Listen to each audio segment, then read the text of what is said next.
नमस्करोमि शिवशंकर महादेव हर हर नमः पार्वती पतये हर महादेव हर हर भोला शंकर भगवान की जय।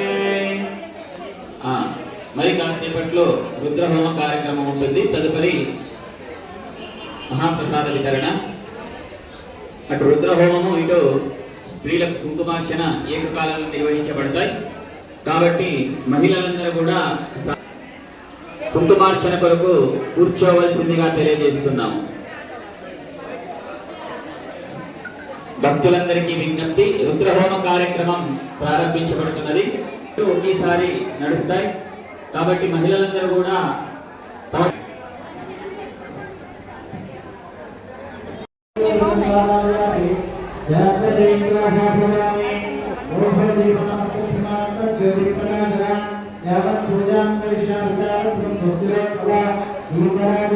दीपदेवी नमः दीपवलं